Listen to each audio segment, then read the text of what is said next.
मेरा नाम रागनी है। मेरा पूरा बचपन तरसते हुए गुजरा था। हर चीज को तरस तरस के देखा करती थी। मेरी माँ के मरने के बाद सौतेली माँ के ताने सुने और उसकी मार खाती रही। सोचा था कि बड़ी हो जाऊंगी तो शादी हो जाएगी और क्या पता अगले घर में सुकून का सांस मिल जाए। मगर मेरा ये ख्याल गलत साबित हुआ।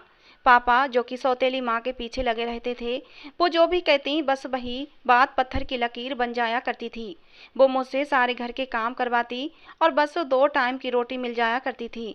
क्या ज़िंदगी थी मेरी। मुझे अपनी माँ की बहुत याद आती थी। सोचती थी कि या तो वो वापस आ जाए या फिर वो मुझे अपने साथ ले जाती, तो ये मुश्किल तो कम से कम मेरी ज़िंदगी का हिस्सा न बनती। मेरी एक ही सहेली थी जो कि बहुत अच्छी थी और मेरी सबसे बड़ी हमदर्द थी। वो मेरी मासी की बेटी थी। सीमा मासी मेरी माँ की दोस्त थीं और उन दोनों के बीच सगी बहनों वाली मोहब्बत थी। माँ के जाने के बाद भी मुझसे बहुत मोहब्बत करती थीं। उनका कहना था कि वो मेरी सगी मासी हैं। पूरी दुनिया में शायद वही एक थी जिनको मुझसे थोड़ी हमदर्दी और मोहब्बत थी। उनका घर भी हमारे घर के बराबर ही था। कभी दिल करता तो अपना सारा काम ख़त्म करके मैं उनके पास चली जाया करती थी। मेरी सौतेली माँ ने मुझे स्कूल का मुंह भी नहीं दिखाया था। जब बच्चों को स्कूल जाते देखा करती थी तो मेरा दिल भी करता कि मैं भी स्कूल जाऊं, लेकिन ये सपना मेरा सपना ही रहा था। हाँ, मेरी सौतेली माँ ने मुझे एक हुनर सिखा दिया था और वो था कपड़े सिलाई करने का। इस काम में मैं अच्छी तरह माहिर हो गई थी। मैं हर तरह के कपड़े आराम से सिलाई कर लिया करती थी। मोहल्ले की सारी औरतें मुझसे अपने कपड़े सिलवाया करती थीं और पैसे मेरी सौतेली माँ को दे जाया करतीं। मुझे पैसों की ज़रूरत भी नहीं थी और ना ही मैंने कभी उनसे मांगे थे। मैं तो बस यही चाहती थी कि वो मुझसे प्यार के 2 बोल बोल दिया करें, लेकिन शायद मेरी किस्मत में प्यार था ही नहीं। मेरी उम्र 22 साल की थी जब मेरे लिए एक रिश्ता आया था। वो मेरी मासी ने ही ढूंढा था। वो चाहती थीं कि मेरी शादी हो जाए ताकि इस नरक जैसी ज़िंदगी से मेरी जान छूट जाए। रिश्ता हर तरह से अच्छा था, मगर मेरी सौतेली माँ ने इनकार कर दिया और फिर मेरी सौतेली माँ ने अपनी बड़ी बहन के बेटे से मेरी शादी करने का सोच लिया था। उनका बेटा कोई काम नहीं करता था। शायद इसीलिए वो चाहती थीं कि इस नरक से निकलकर मैं उस नरक में चली जाऊं, क्योंकि उनको पता था कि मैं कपड़े सिलाई करती हूं जिससे अच्छी आमदनी हो जाया करती थी।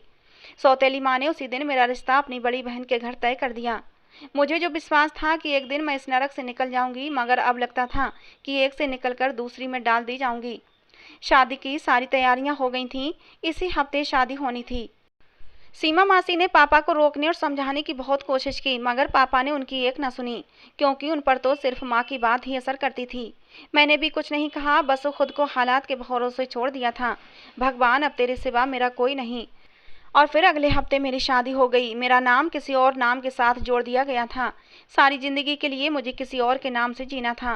विदाई का समय भी आ गया। मेरे जाने से इस घर में किसी को कोई फर्क नहीं पड़ता था, इसलिए कोई मेरे गले लगकर रोया भी नहीं था। सीमा मासी और मेरी सहेली प्रिया मुझसे पहले ही मिलकर जा चुकी थीं, क्योंकि मेरे पापा की दूसरी पत्नी ने उनको मेरी शादी पर आने की दावत भी नहीं दी थी। मैं अपनी सौतेली माँ के घर से निकलकर अपने पति के घर आ गई थी। वो घर भी मेरी माँ की सौतेली बहन का था। मैं कैसे ये उम्मीद कर सकती थी कि यहाँ मुझे सुकून मिलेगा, और ऐसा ही हुआ था। मेरी सास ने अगले ही दिन से मुझे काम पर लगा दिया था। वो मुझसे सारे घर के काम करवाती और साथ ही साथ मुझे सिलाई करने पर भी मजबूर करती थी कि लोगों के कपड़े तुम सिलाई किया करोगी, क्योंकि सास का कहना था कि तुम्हारे पति का काम अच्छा नहीं है और तुम इस घर को चलाने के लिए हमारी मदद करोगी। उसके बाद कपड़ों का ढेर मेरे आगे लगा दिया गया था। सारा दिन घर के कामों में गुजर जाता और सिलाई का काम मुझे रात को करना पड़ता था। छोटी छोटी गलतियों पर मेरी सास मेरे ऊपर हाथ भी उठाया करती थी। सो अलग मेरे पति को भी मेरे खिलाफ भड़काया करती थी। मेरा पति भी मेरे पापा की तरह ही था। जैसे पापा अपनी दूसरी पत्नी की बातें मानते थे, वैसे ही मेरा पति अपनी माँ की बातें माना करता था। वो भी उनकी बातों में आकर मुझ पर हाथ उठाता, मारता पीटता, और मुझे ये सब सहन करना पड़ता था, क्योंकि मेरे पीछे कोई बोलने वाला नहीं था और न ही कोई ऐसा ठिकाना था जहाँ मैं चली जाती।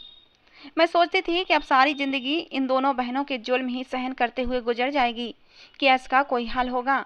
क्या मेरी जिंदगी कभी आसान होगी? ऐसा क्या करूं जो सब अच्छा हो जाए? मेरी हिम्मत अब जवाब देने लगी थी। मैं थक गई थी काम करते करते और पति की मार सहते सहते। बदले में मुझे क्या मिलता था? 2 समय का खाना। मैंने कोई इतना बड़ा पाप नहीं किया था कि मुझे ये सजा मिल रही थी। मैं क्या करूं? पति जैसा भी था, मगर उसको मेरी ढाल बनना चाहिए था। मुझे दूसरों से बचाना चाहिए था। वो भी अपनी माँ के साथ मिलकर मुझ पर जुल्म करता था।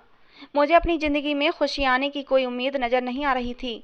ऐसा लगता था कि जैसे मेरी ज़िंदगी से बहारें रूठ चुकी हैं। अपनी ज़िंदगी बदलने के बजाय मैंने अपनी इसी दुख भरी ज़िंदगी से समझौता कर लिया था। मेरी सास ने मेरे घर से निकलने पर भी पाबंदी लगा दी थी। मेरी शादी को 3 महीने गुजर चुके थे और ये 3 महीने मैंने किस मुश्किल में गुजारे थे ये मैं ही जानती थी।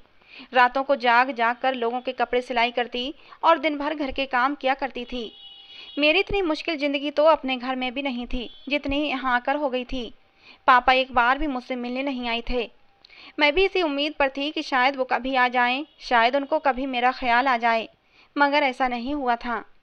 फिर एक दिन मेरी सहेली प्रिया मुझसे मिलने आ गई। वो तो भगवान का धन्यवाद था कि मेरी सास उस दिन घर पर मौजूद नहीं थी। वो मेरे पति को साथ लेकर कहीं गई हुई थीं। प्रिया को देखकर तो जैसे दिल को एक सुकून सा मिल रहा था। इतनी खुशी कभी नहीं हुई थी जितनी उसे सामने देखकर हो रही थी। वो मेरी बचपन की सहेली ही नहीं, मेरी बहन भी थी। उसने मेरा उतरा हुआ चेहरा देख लिया था। पता तो उसे पहले ही था कि मैं यहाँ खुश नहीं हूँ, क्योंकि उनको पता था कि मेरी सास पापा की दूसरी पत्नी की बहन ही तो थीं। भला वो मेरे साथ अच्छा व्यवहार कैसे कर सकती थीं? मगर मुझे देखकर उसे विश्वास हो गया था। मेरे मार के निशान छुपाए नहीं छुपे थे। मेरे इनकार के बावजूद उसे सारी हकीकत पता चल गई थी। फिर मैंने भी उसे सच बता दिया। मेरी बातें सुनकर उसका गुस्सा 7वें आसमान पर पहुंच गया था। अगर उस समय मेरी सास और पति घर पर होते तो किसी एक की जान ही ले लेती। उसका कहना था कि वो अभी घर जाकर मेरे पापा को सब सच बता देगी और फिर खुद ही उनको देख लेंगे। मगर मैंने उसे रोक दिया और पापा को मेरी इतनी ही चिंता होती तो कभी भी मेरी शादी इस घर में न करते और कम से कम एक बार तो आकर मेरा हालचाल पूछते। मगर वो तो एक बार भी नहीं आए थे। और उनको बताने से क्या होगा, वो क्या करेंगे? बल्कि उनको बताने से उल्टा ये नुकसान होगा कि मेरी सौतेली माँ को पता चल जाएगा और फिर वो मेरी सास को बताएंगी और फिर इनको फिर से मौका मिल जाएगा मुझ पर हाथ उठाने का। कुछ देर तक प्रिया सोचती रही। फिर उसे भी यही लगा कि मैं जो भी कह रही हूँ सच कह रही हूँ। ऐसा ही होना था। ऐसा करने से मेरी ज़िंदगी और भी नरक बन जानी थी। फिर वो कहने लगी कि समस्या का कोई ना कोई हल तो निकालना ही पड़ेगा। मैं तुम्हें इस तरह नहीं छोड़ सकती। फिर अचानक प्रिया ने कुछ सोचकर मुझसे कहा कि तुम अपनी सास का एक सूट मुझे ला कर दो। मैंने उसे अपनी सास का एक पुराना सूट लाकर दे दिया जो मेरी सास बहुत कम पहनती थीं। उसने वो सूट अपने बैग में रख लिया और मुझसे कहा कि कल तक का इंतज़ार करो, बस फिर सब कुछ ठीक हो जाएगा। वो कपड़े लेकर जा चुकी थी और मैं इसी सोच में गुम बैठी थी कि भला मेरी सास के पुराने कपड़ों से सब कुछ ठीक कैसे होने वाला था। 2 दिन गुजरे थे जब वो दोबारा आई और उसने जल्दी से मुझे मेरी सास का वही सूट दिया जो मैंने उस दिन उसे दिया था। उसने मुझे वापस कर दिया और कहा कि अब जब भी तुम्हारी सास तुम्हें मारने लगे तो फौरन कमरे में जाकर ये कपड़े पहन लेना। फिर देखना तुम्हारी सास तुम्हारे पैरों में गिर जाएगी और तुमसे माफ़ी मांगेगी। उसने इतना ही कहा और जल्दी से वहाँ से चली गई थी, क्योंकि मेरी सास किसी भी समय घर आ सकती थी। मैंने भी उसे नहीं रोका था और कपड़े लेकर कमरे में ही छुपा के रख दिए थे। दिल में एक डर भी था कि अगर मेरी सास को इस बारे में पता चला तो वो क्या करेगी। मुझे अपनी जान जाती महसूस हो रही थी। मगर प्रिया का कहना था कि हिम्मत से काम लेना। मैंने कोशिश करके खुद को नॉर्मल ही रखा कि कहीं मेरी सास को मुझ पर शक ना हो जाए। वो बहुत ही तेज औरत थी। वो तो इंसान को देखकर ही पहचान लेती थी कि उसके दिलो दिमाग में क्या चल रहा होगा। इसीलिए मैं उसे छुपती फिर रही थी। इसी में मेरी भलाई थी। सारे दिन का काम करने के बाद मैं आराम करने के लिए लेट गई। आज मेरी सास ने मुझे कुछ भी नहीं कहा था। मैं तो इसी इंतजार में थी कि मेरी सास मुझे कुछ कहे और मैं जल्दी से वो सूट निकाल कर पहन लूँ। आखिर सूट का क्या करिश्मा है, मैं भी तो देखूँ। लेकिन मेरी सास ने मुझे कुछ भी नहीं कहा। मैं भी खामोशी से फिर अपने कामों में लग गई थी। पहले मैं भगवान से प्रार्थना करती थी कि मेरी सास का गुस्सा कंट्रोल रहे और वो मुझ पर हाथ न उठाएं। लेकिन आज मैं खुद ही भगवान से प्रार्थना कर रही थी कि मेरी सास गुस्सा करें और मैं वो सूट पहन लूं। आखिर देखूं तो सही कि होता क्या है। मगर आज वो सारा दिन चुप रहीं। लेकिन मुझे पता था वो एक दिन से ज़्यादा ऐसे नहीं रह सकती। अगले दिन वो ज़रूर कुछ करेगी और ऐसा ही हुआ था। अगले दिन सुबह नाश्ते के बाद वो बोलती ही जा रही थी। उसे जाने किस बात का गुस्सा आ रहा था जो वो मुझ पर निकालने के लिए बेताब थी। और आज जैसे ही वो मुझे मारने के लिए आगे बढ़ी तो मैं फ़ौरन कमरे में भाग गई और वो सूट पहन लिया। और फिर जैसे ही कमरे से बाहर आई तो ये देखकर मेरी रूह कांप गई थी, क्योंकि मैंने देखा कि मेरी सास नीचे ज़मीन पर बेहोश पड़ी थी। मैं हैरान सब कुछ देख रही थी। अभी थोड़ी देर पहले तक तो वो बिल्कुल ठीक थी, मुझे मारने वाली थी, और अब अचानक से उसे पता नहीं क्या हो गया था। मैंने अपने पति को बुलाया, फिर उसे होश में लाने की कोशिश की। होश में आने के बाद मेरी सास बिल्कुल ही बदल गई थी। वो तो पहले वाली मेरी सास ही नहीं रही थी। अब वो मेरा बहुत ख्याल रखने लगी थी और अब तो उसने मुझे लोगों के कपड़े भी सिलाई करने से मना कर दिया था और घर के कामों में भी वो मेरी मदद किया करती थी। मुझे हैरत होती थी कि आखिर ऐसा कैसे हो सकता है कि कोई अचानक इतना बदल जाए। सब कुछ मेरी समझ से बाहर था। मेरा पति भी अब मुझे कुछ नहीं कहता था। मेरी सास भी मेरे पति से मेरी बात मानने के लिए कहती थी। उस सूट का क्या राज था मुझे नहीं मालूम, मगर अब मेरी ज़िंदगी बदल गई थी। मैं अब बहुत ही आराम से रह रही थी। लेकिन मेरी सौतेली माँ से ये बात कब तक छुपी रह सकती थी। उसे तो विश्वास ही नहीं आ रहा था कि ऐसा भी हो सकता है। वो घर आई थी ताकि अपनी बहन को दोबारा से मेरे खिलाफ कर सके। सौतेली माँ ने शादी के समय ही कह दिया था कि वो मेरे साथ जरा भी नरमी न रखे, जितना हो सके मेरे साथ बुरा सलूक करे, और मेरी सास ने ऐसा ही किया था। लेकिन जब मेरी सास का व्यवहार मेरे साथ अच्छा हो गया था तो मेरी सौतेली माँ को यह हजम नहीं हो रहा था। वो मुझे सुकून से कैसे देख सकती थी। वो मेरी सास को दोबारा भड़काने के लिए चली आई थी, मगर मेरी सास खामोशी से सारी बातें सुनती रही थी। उसने जवाब में कुछ नहीं कहा था। मेरी सौतेली माँ जब सब कह चुकी तो फिर उसने मेरे पति को मेरे खिलाफ करना शुरू कर दिया। वो भी खामोशी से उनकी सारी बातें सुनता रहा था और फिर उसने कहा था कि वो पहले से भी मेरे साथ बहुत गलत कर चुके हैं, अब और ज़्यादा नहीं करेंगे। और मेरी सौतेली माँ से कहा था कि अब तुम हमारे घर से जा सकती हो। मेरी सौतेली माँ वहाँ से आग बबूला होकर निकल चुकी थी। उनको तो अपने कानों पर विश्वास ही नहीं हो रहा था कि वो सब उसे घर से निकाल देंगे। एक दिन मैंने प्रिया को घर बुलाया और उससे पूछा कि उसने उन कपड़ों के साथ क्या किया था जिसकी वजह से मेरी सास मेरे पति का रवैया अच्छा हो गया है। मुझे कारण जानना था कि आखिर इन सब के पीछे क्या कारण था। प्रिया का कहना था कि कारण जानकर तुम क्या करोगी, मगर मुझे सारे मामले की सच्चाई जरूर जानना थी। मेरे मजबूर करने पर उसने मुझे बताया कि उसने मेरी सास के कपड़ों पर काला जादू करवाया था ताकि वो मेरे साथ अच्छा रवैया रखें। उसने मुझे बताया कि वो एक ऐसे बाबा को जानती थी जिसे ये काम करवाया जा सकता था और तभी तुम्हारी सास का व्यवहार बदल गया था।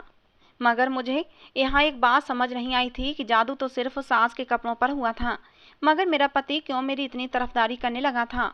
और अब तो मेरा पति मेरा बहुत ही ध्यान रखने लगा था। ऐसा लगता था कि जैसे मैं उसके लिए बहुत ही कीमती चीज़ हूँ।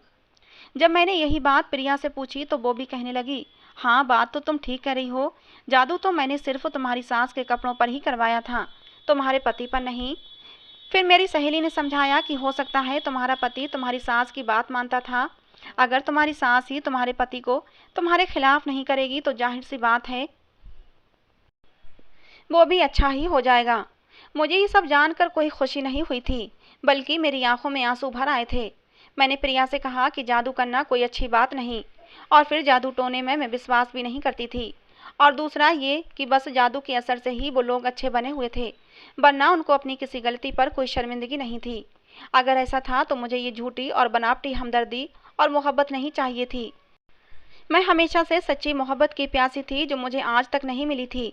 मुझे अपने पति की सच्ची मोहब्बत चाहिए थी, जादू के असर से की गई बनावटी मोहब्बत नहीं। इस बनावटी मोहब्बत से तो अच्छी मेरे पति की मार है और बुरा व्यवहार है, कम से कम वो सच्चा तो है। प्रिया मुझे समझाने लगी कि अगर जादू के असर से ही सही तुम्हारी ज़िंदगी में थोड़ा बहुत सुकून आया है तो इसमें गलत क्या है। मगर गलत तो था। आखिर कब तक मैं जादू के असर से उनके जुल्म से बची रहती। मेरी ज़िंदगी तो हकीकत में उस समय बदलती जब वो लोग दिल से इस बात को मानते कि वो गलत हैं। मैंने वो कपड़े उसी समय आग के हवाले कर दिए।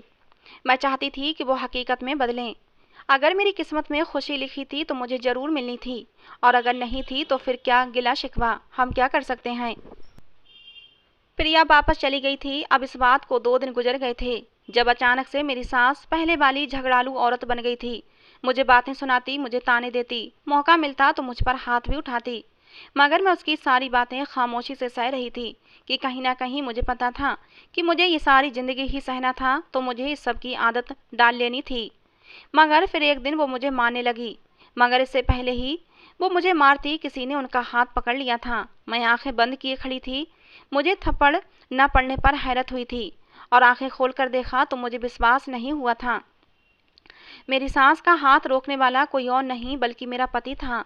मुझे हैरत हुई थी कि वो तो खुद अपनी माँ के साथ मिलकर पहले मुझ पर हाथ उठाया करता था, तो आज उसने अपनी माँ का हाथ रोक क्यों लिया? मेरे कानों को विश्वास नहीं हुआ जब उसने कहा कि आज के बाद वो अपनी माँ को कभी मुझ पर कोई जुल्म नहीं करने देगा। वो बदल गया था। क्या ये सच था? मुझे विश्वास नहीं हो रहा था।